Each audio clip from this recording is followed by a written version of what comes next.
तव कथामृतं तप्त जीवनम कविभिडीडितं कल्मषापहं श्रवणमंगलं श्रीमदाततं भुवि गृह्णन्ति ये भूरिदा जनाः।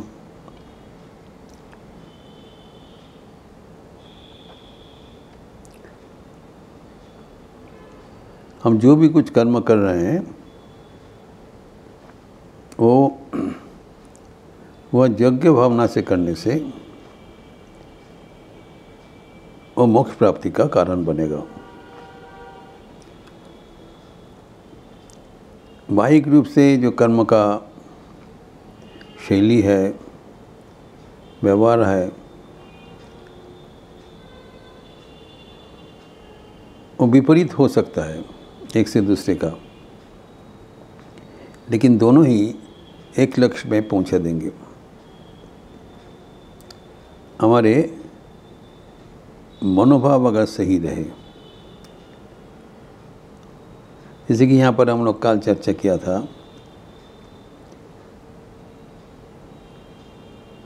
अगर कोई संयम पालन कर रहे हैं, विषय से दूर रहकर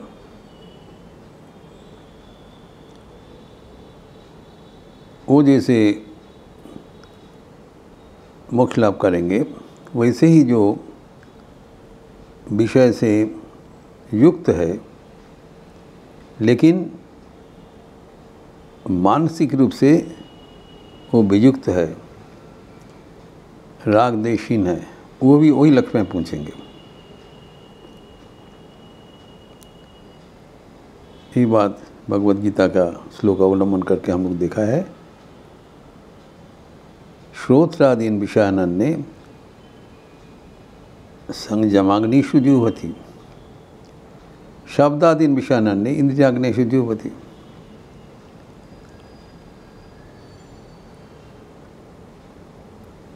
तो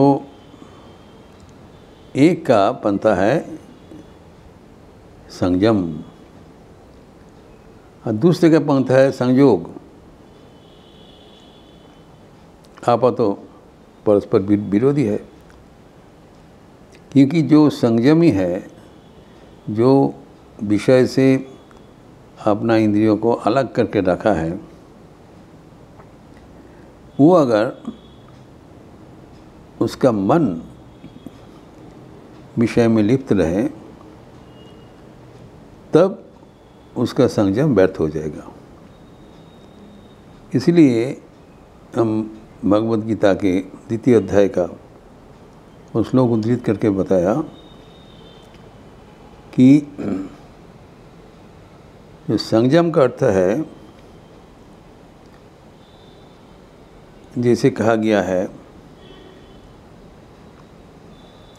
यथा संहरति चायम कूर्मंगानिव सर्वशः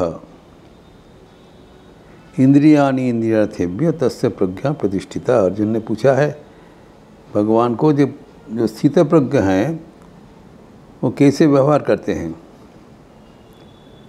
हाउ डज ही बिहेव। तो एक उदाहरण से, दृष्टांत से समझाया। जैसे कछुआ टॉर्टवाइज, इसका एक सामर्थ्य रहता है अपने अंग प्रत्यंग समेट लेने का। We can not do but it can. भगवान ने उनको ये शक्ति दिया है। कारण असहाय जीव है, ज़मीन में चलता फिरता है, अगर कोई इसको दबा दे, कुचल दे, वो कैसे अपने को बचाएगा। उसका बचने का है, उनका जो शेल है बहुत कड़ा है, कठोर, पीठ में जो है नरम नहीं है। कहते हैं कि तरवारी का चोट पड़ने से भी तरवारी टूट जाएगा लेकिन उसका कुछ नहीं होगा, इतना कठिन है। और इसके लेकिन अंग प्रत्यंग बहुत नरम होता है। इसके 4 हाथ पैर जो 4 है, और एक माथा है और एक पूँछ है, 6 है। अगर ये कोई खतरा, कभी कुछ संकेत मिलता है, विपद का संकेत मिलेगा, वो साथ साथ अपने माथा, पूँछ एवं अंग प्रत्यंग शील के भीतर समेट लेगा और उसको जितना भी उसको मारपीट करो, किसी हालत से निकलेगा, मार भी जाएगा। तो इसी तरह इसी उदाहरण दे के कहा है, जो स्थितप्रज्ञ हैं वो भी अपने पंच इंद्रिय एवं मन 6 को जो अपने भीतर समेट लेने का सामर्थ्यवान है। अगर प्रयोजन होगा तो ये 6 इंद्रिय, 5 इंद्रिया, जो ज्ञानेंद्रिया, एक मन, 8 इंद्रिया को भीतर में समेट लिया, अर्थात उसके साथ विषय के कोई संयोग होने का कोई संभावना नहीं होगा। तब मन का चंचलता होने का कोई काम नहीं है, मन स्थिर रहेगा, लक्ष्य में पहुंच जाएगा। ये है ये संयम का मार्ग। ये मार्ग अवलंबन करने से भी उसका मुक्ति हो जाएगा। और दूसरा व्यक्ति शब्दादीन विषयान्य इंद्रियाग्निशु, जो शब्द का साथ, विषय के साथ इंद्रिय का संयुक्त होने पर भी, इंद्रिय मतलब वो जो बहिर्इंद्रिया, कर्म इंद्रिया, ज्ञानेंद्रिय होने पर भी, लेकिन उसका मन विषय के साथ लिप्त नहीं होगा। मन को अलग कर लेते हैं। तो जब मन का संयुक्ति नहीं होगा तो इनके साथ, इंद्रियों के साथ विषय का संयोग होने से तो मन में कोई चंचलता नहीं आएगा।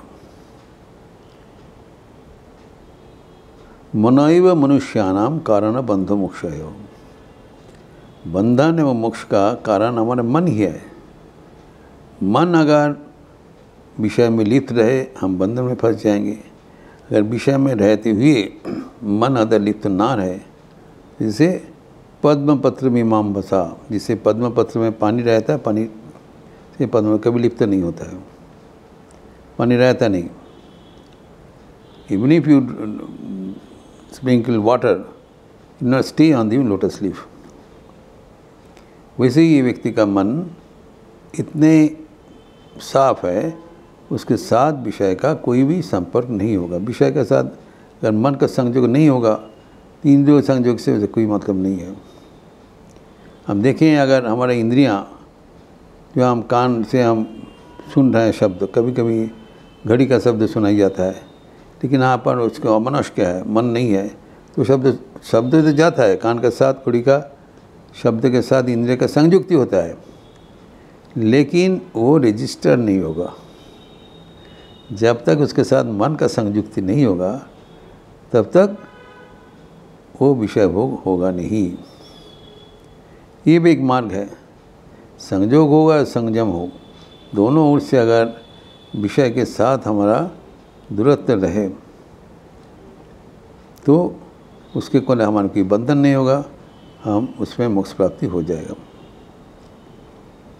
ये है बहुत ही सहज प्रक्रिया।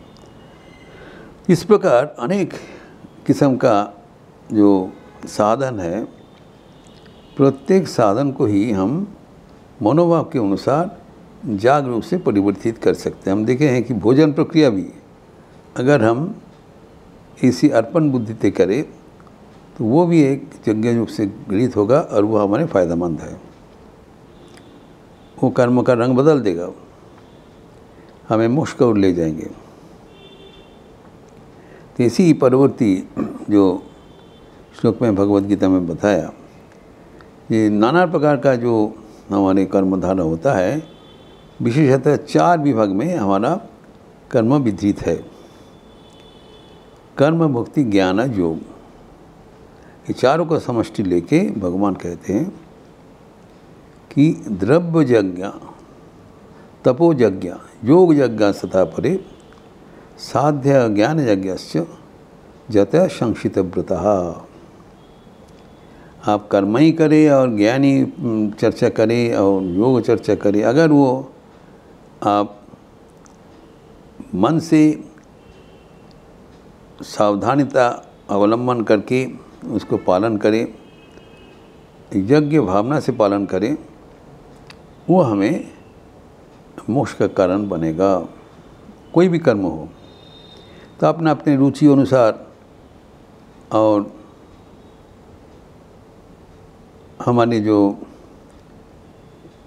प्रारब्ध है, जो शैली है, सामर्थ्य है, अनुसार हम विभिन्न कर्म करते हैं।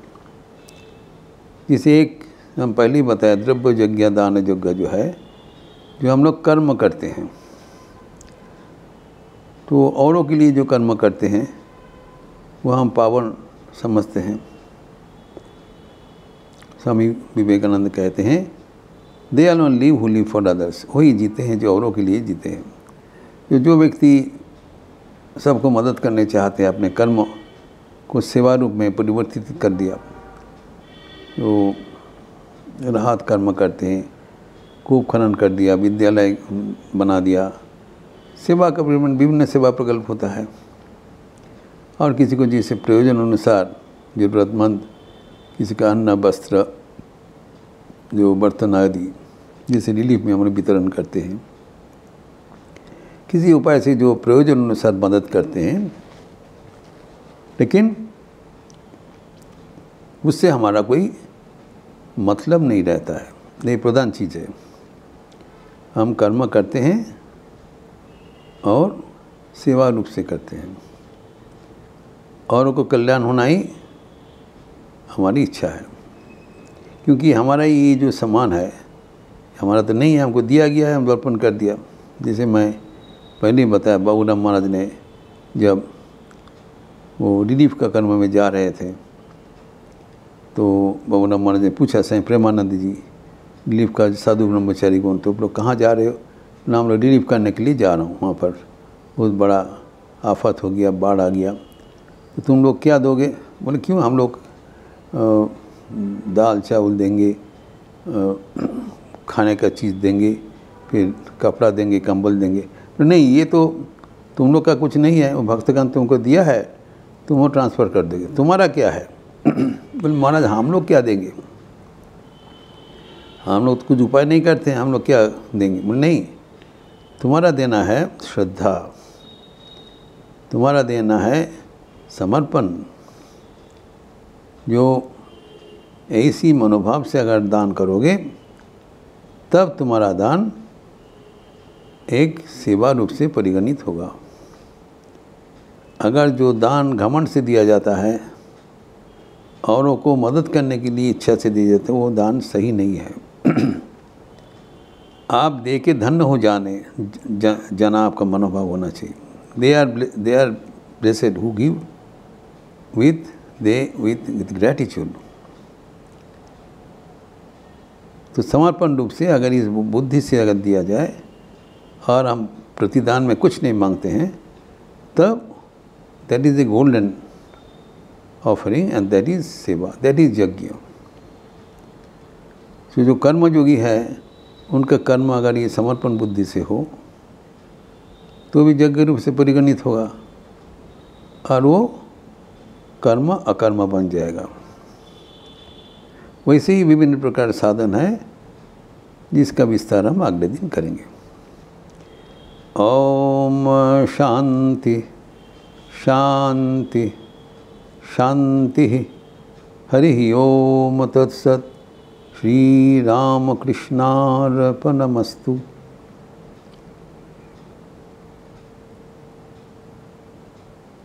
अच्छा रहिए, स्वस्थ रहिए, आनंद में रहिए। नमस्कार।